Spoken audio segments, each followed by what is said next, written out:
আমি আলোচনা কৰি অহা ভাৰতীয়কৰণ অসামৰিক সেৱাৰ যিটো তাৰ ওপৰত ভিত্তি কৰি এই প্ৰশ্নসমূহ আছে। আজি আমি এই 20-25 মিনিটত শেষ কৰিম। ৰিভিজন, পুনৰ ৰিভিজন।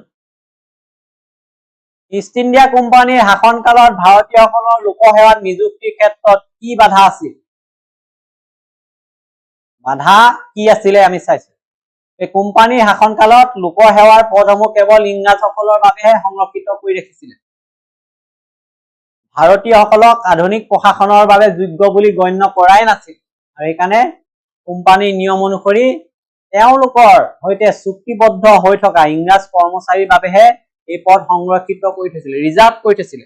গতিকে ভাৰতীয়সকলৰ তাত কোনো স্থানেই নাছিলে।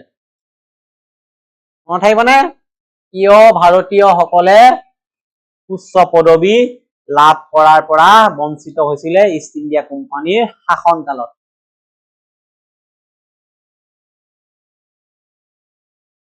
দ্বিতীয়তে, লৰ্ড কৰ্ণৱালিছে কিয় ভাৰতীয়সকলক শাসন ব্যৱস্থাত নিযুক্তিৰ বিপক্ষে থিয় দিছিল? লৰ্ড কৰ্ণৱালিছ আছিলে গভৰ্ণৰ জেনেৰেল, প্ৰশাসন ব্যৱস্থাৰ এজন মুৰব্বী।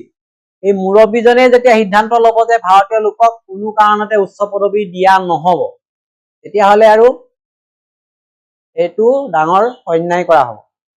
তেনেকুৱা এটা পৰিৱেশ সৃষ্টি হৈছিলে। আনকি ভাৰতীয় লোকক অযোগ্য বুলি কবলৈও তেওঁলোকে কুণ্ঠাবোধ কৰা নাছিলে। এয়া লৰ্ড কৰ্ণৱালিছৰ মতে ভাৰতীয়সকল আধুনিক প্ৰশাসনৰ সৈতে অভ্যস্ত নহয় আৰু তেওঁলোক শাসনৰ দায়িত্ব ললে এইটো ইংৰাজৰ বিপৰীতে পৰিচালিত হ'ব। গতিকে তেওঁলোকক এনেকুৱা পদবী নিদিয়াটোৱেই ভাল হ'ব বুলি পৰামৰ্শ দিছে। তাৰপিছত আহিলে 33 চনৰ 1833 চনৰ যিখন চনত, তাত ভাৰতীয় লোকক অসামৰিক সেৱাত নিযুক্তিৰ বাবে এনে কি সুবিধা কৰি দিছিলে উল্লেখ কৰিব লাগে। 33 খ্ৰীষ্টাব্দৰ চনতে ভাৰতীয়সকলক শাসনৰ উচ্চ পদত নিযুক্তিৰ ক্ষেত্ৰত অৰ্হতা নিৰ্ধাৰণৰ ব্যৱস্থা লবলৈ সন্মতি দিলে।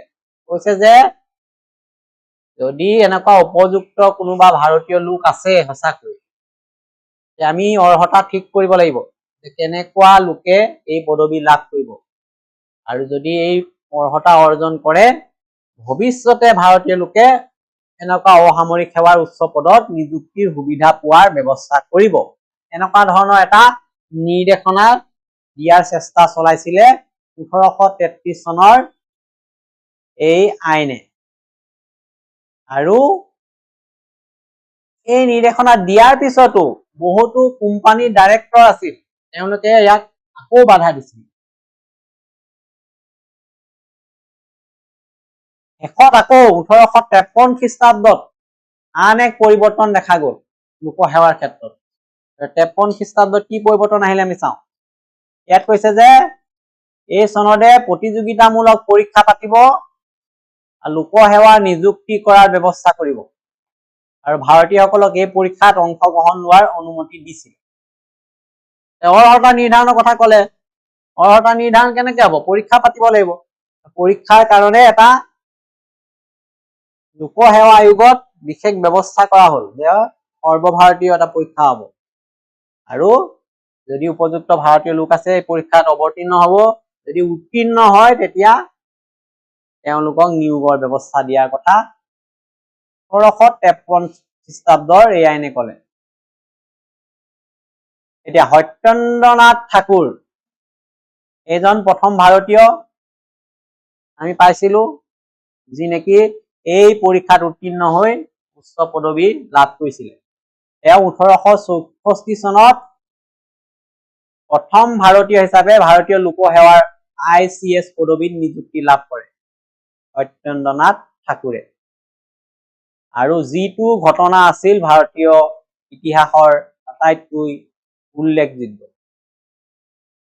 গতিকে এনেকুৱা এটা পৰীক্ষা, যিটো পৰীক্ষা ব্ৰিটিছ কৰ্তৃপক্ষই পাতিছে, আৰু সেই পৰীক্ষাটো ইয়াত নহয় ইংলেণ্ডত পাতিছে। এটা নিৰ্দিষ্ট বয়সৰ লোকেহে এই পৰীক্ষাত অৱতীৰ্ণ হ'ব পাৰিছিল। তেনেকুৱা পৰীক্ষাত ভাৰতীয় লোকে সফলতা লাভ কৰিছে। ভাৰতৰ ভিতৰতে প্ৰথম ব্যক্তি হিচাপে এই সত্যেন্দ্ৰ নাথ ঠাকুৰে ICS পদবী লাভ কৰিছে। এইটো উল্লেখযোগ্য ঘটনা। এতিয়া এনে কয় যেতিয়া ভাৰতীয় লোকে এজনৰ পিছত এজন এই পৰীক্ষাত উত্তীৰ্ণ হোৱাৰ এটা প্ৰক্ৰিয়া আৰম্ভ হৈ গল, তেতিয়া পুনৰ ইংৰাজ চৰকাৰে ভাৰতীয় লোকক এই পৰীক্ষাত অৱতীৰ্ণ হোৱাৰ ক্ষেত্ৰত আন কঠোৰ কিছুমান নীতি নিয়ম আকৌ সাল সলনি কৰি আনিবলৈ চেষ্টা কৰিলে। এই ক্ষেত্ৰত লৰ্ড লিটনৰ কথা কৈছে। এই লৰ্ড লিটনৰ কাৰ্যকালত লোকসেৱাৰ প্ৰৱেশ বয়স কেনেকৈ পৰিৱৰ্তন কৰা হল আমি চাওঁ। লৰ্ড লিটনৰ সময়ত 1876 পৰা 80 চনৰ ভিতৰত লোকসেৱা পৰীক্ষাত প্ৰৱেশৰ বয়স প্ৰথমতে 21 বছৰ আছিল, এতিয়া কমাই দিলে 19 বছৰলৈকে। যাৰ ফলত ভাৰতীয়সকলৰ অংশগ্ৰহণ কৰাৰ সংখ্যা হ্ৰাস হল, অসুবিধা হল। লৰ্ড লিটনে কিমান কৰিলে, 21ৰ পৰা বয়সটো 19 বছৰ কৰি দিলে। কম বয়সীয়া ইমান ব্যক্তিয়ে এই পৰীক্ষাত সফলতা অৰ্জনৰ যিটো আশা সেইটো প্ৰায় নোহোৱাই হৈ গৈছে। গতিকে ইয়াৰ প্ৰতিবাদত বহুতে বিৰোধিতা কৰিলে। তাৰ ভিতৰত সুৰেন্দ্ৰনাথ বন্দ্যোপাধ্যায়ৰ কথা ক'ব লাগিব। তেওঁ কি কৰিলে ইয়াত দিছে, সুৰেন্দ্ৰনাথ বন্দ্যোপাধ্যায়ে বয়সৰ সীমা হ্ৰাসৰ বিৰুদ্ধে কেনেকৈ প্ৰতিবাদ কৰিলে। তেওঁ এই পৰীক্ষাত উত্তীৰ্ণ হৈছিলে। সুৰেন্দ্ৰনাথ বন্দ্যোপাধ্যায় তেওঁ উত্তীৰ্ণ হৈ নিজে বুজিছিলে যে এই পৰীক্ষাটো কিমান কঠিন আৰু ইমান কম বয়সত এই পৰীক্ষাত উত্তীৰ্ণ হোৱাটো কিমান জটিল হব। গতিকে ভাৰতীয়সকলক বঞ্চিত কৰিবলৈ ব্ৰিটিছে কৰা এই ষড়যন্ত্ৰৰ বিৰুদ্ধে তেওঁ প্ৰতিবাদ কৰিছে। সেই উদ্দেশ্যে তেওঁ কি কৌশল ললে লিখিবলৈ কৈছে। কৌশলটো হল তেওঁ জনমত গঢ়ি তুলিছিলে, ভাৰতীয় লোকক এই বিষয়টো জনাইছিলে যে এইটো ভাৰতীয় লোকৰ বিপক্ষে গৈছে, যে বয়স কমাই দিয়াটো উচিত হোৱা নাই। আৰু এজন আইনবিদৰ সহায় ললে, নাম হৈছে লালমোহন ঘোষ। তেওঁক ইংলেণ্ডলৈ পঠালে আৰু ইংলেণ্ডৰ চৰকাৰক এই বিষয়ে জনালেগৈ যে লোকসেৱা আয়োগৰ পৰীক্ষাত বহিবলৈ হলে যিটো বয়স আগতে 21 বছৰ আছিলে সেইটোৱে ৰখা উচিত, 19 বছৰ কৰাটো উচিত নহয়। গতিকে তেওঁৰ এই দাবীৰ প্ৰতি ব্ৰিটিছ কৰ্তৃপক্ষই সঁহাৰি জনাই শেষত ইয়াৰ বয়স কিমান কৰিলে, 22 বছৰ কৰিলে। এইটো প্ৰতিবাদ কৰাৰ কাৰণে কৰিলে। প্ৰতিবাদ যদি নকৰিলেহেঁতেন, ইংৰাজৰ যদি ভয়ত মানুহে একো নকলেহেঁতেন, তেতিয়াহলে এই 19 বছৰেই থাকিলেহেঁতেন। এতিয়া লৰ্ড লিটনৰ যিখন লোকসেৱা বিধি আছিলে, কি নতুন ব্যৱস্থা গ্ৰহণ কৰা হল ইয়াত সুধিছে। লৰ্ড লিটনৰ যিখন লোকসেৱা বিধি তাত কোৱা হৈছিল যে ষষ্ঠাংশ পদ, 1/6 পদ ইংৰাজসকলৰ বাবে সংৰক্ষিত থাকি বাকী পদসমূহ স্থানীয় চৰকাৰৰ মনোনীত ভাৰতীয়সকলৰ দ্বাৰা পূৰণ কৰাৰ ব্যৱস্থা কৰা হয়। 1/6 ৰিজাৰ্ভ, সংৰক্ষণ ব্ৰিটিছৰ কাৰণে, বাকী বিলাক চিন্তা চৰ্চা কৰিব চৰকাৰে। স্থানীয় কোনোবা লোকক উপযুক্ত যদি জ্ঞান কৰা ব্যক্তি থাকে তেওঁলোকক নিয়োগ কৰিব। এতিয়া পঢ়িছিলো আইচিছন আয়োগে লোকসেৱাৰ ক্ষেত্ৰত কি প্ৰস্তাৱ আগবঢ়ালে। আইচিছন তদান্তহীন লেফটেনেণ্ট গভৰ্ণৰ পাঞ্জাবৰ আছে। তেওঁ যিখন আয়োগ গঠন কৰি দিছিলে, এই আয়োগে লোকসেৱা আয়োগক 3টা ভাগ কৰিছিলে, কৈছিলে নাই, ইম্পেৰিয়েল, প্ৰভিন্সিয়েল আৰু সাবঅৰ্ডিনেট 3টা ভাগত ভাগ কৰিলে। আৰু ইয়াৰ যিটো প্ৰথম ভাগ ইম্পেৰিয়েল, এই কেটেগৰীটোত কেৱল ইউৰোপীয়ান লোক থাকিব, ব্ৰিটিছ থাকিব। বাকী দুটাতহে ভাৰতীয় যদি উপযুক্ত কোনোবা লোক ওলাই অংশগ্ৰহণৰ সুবিধা কৰিছিল। গতিকে ইম্পেৰিয়েলত ইংৰাজসকলক, বাকী দুটাত দেশীয়সকলক নিযুক্তি কৰাৰ পৰামৰ্শ দিলে। এইটো দৰকাৰী হয়নে নহয়? আইচিছন আয়োগৰ কথাটো পৰীক্ষাত আহিলে লিখিব পাৰিব লাগিব, 2 নম্বৰ আহিব পাৰে। তাৰপিছত 1893 খ্ৰীষ্টাব্দত লোকসেৱাৰ পৰীক্ষাৰ ক্ষেত্ৰত আকৌ কি সিদ্ধান্ত নতুনকৈ গ্ৰহণ কৰা হ'ল?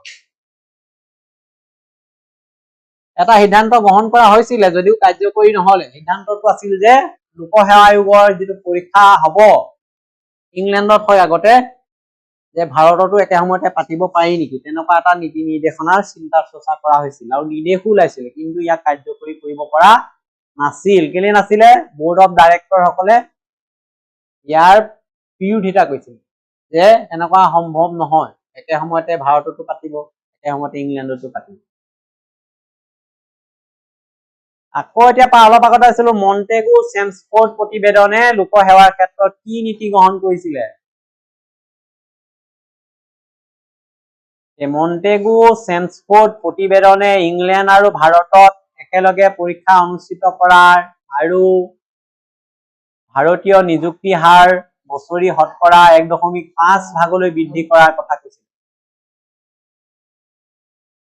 আৰু ইয়াৰ সংখ্যা 50% বুলি কৈছিল যে ভাৰতীয় লোকক নিয়োগৰ সুবিধা কৰা হ'ব। এতিয়া অলপ আগত পালো লি আয়োগ, এয়া তাৰপিছতে লি আয়োগে লোকসেৱাৰ ক্ষেত্ৰত কি প্ৰধান প্ৰস্তাৱ আগবঢ়ালে? লি আয়োগ কেতিয়া আহিছিলে? 1923 চনত। লি আয়োগৰ দাবী কি আছিলে? 15 বছৰৰ ভিতৰত লোকসেৱা আয়োগত যিটো নিযুক্তি হব শতকৰা 50% ভাৰতীয় লোক থাকিব। এই চনটো লাগিব লি আয়োগৰ 1923 চন। প্ৰস্তাৱটো লাগিব যে 15 বছৰৰ ভিতৰত ইয়াৰ সম্পূৰ্ণ নতুন নবীকৰণ হব, 50% যাতে ভাৰতীয় লোকে নিয়োগৰ সুবিধা পায় তাৰ ব্যৱস্থা কৰা। 1935 চনৰ ভাৰত চৰকাৰে এনে কি ব্যৱস্থা কৰিলে লোকসেৱাৰ ক্ষেত্ৰত? আমি পালোৱেই যে যুক্তৰাষ্ট্ৰীয় লোকসেৱা আয়োগ আৰু প্ৰাদেশিক লোকসেৱা আয়োগ গঠনৰ কথা কৈছে।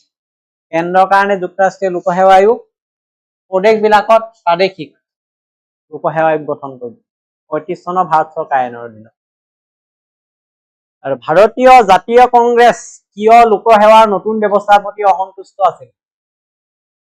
ভাৰতৰ প্ৰথমটো ৰাজনৈতিক দল জাতীয় কংগ্ৰেছ 1885 খ্ৰীষ্টাব্দত গঠন হৈছিলে। সেই দলটোৱে অসন্তুষ্ট প্ৰকাশ কৰিছিলে যে এই লোকসেৱা আয়োগৰ যিটো ব্যৱস্থা, ব্ৰিটিছে যি ব্যৱস্থা গঢ়ি তুলিছে তাত কিছু তেওঁলোকৰ অভিযোগ আছিল। অভিযোগটো কি? কংগ্ৰেছৰ অভিযোগ আছিল যে ভাৰতীয়সকলক নিৰপেক্ষভাৱে নিযুক্তি কৰা হোৱা নাছিল, ইংৰাজসকলৰ আধিপত্য ইয়াত বজাই ৰখা হৈছিল।